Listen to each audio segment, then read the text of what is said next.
Ito po tanong ni Joseph, no, attorney, may nagtayo po ng junk shop sa harap po ng bahay namin. Sila po kasi ang nakabili ng lupa.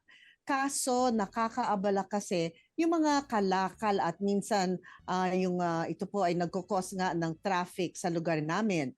Pwede po ba namin ireklamo yung ganon? Yan po ang katanungan ni Joseph. Ano po masasabi natin, Attorney Astrid Solis?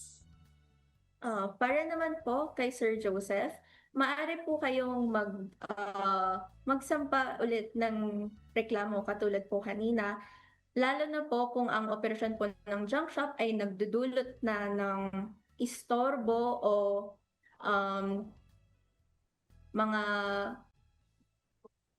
risk sa ating health po sa kanilang komunidad. Ang una niyo pong pwedeng gawin ay dumulog po ulit sa barangay at ireklamo ang may-ari ng junk shop. Pagkatapos po noon, kung hindi po ulit masolusyonan ng barangay, maaari po siyang pumunta sa LGU, sa kanila pong munisipyo. Hinahanapan po sila ng mga permits at licenses at kailangan po meron silang maipapakita. Kung halimbawa po na wala po silang maipakitang permit o lisensya na pwede po silang mag-operate ng junk shop, maaari pong ipatigil ng munisipyo ang kanilang operasyon. Ayan.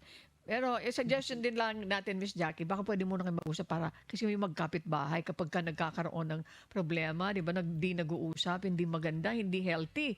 Ano po, mag-usap muna kaya Yes. kayo, ha? Pero pag matigas na yung ulo at ganon, sabi ni attorney, yun ang gawin nyo. Ayan.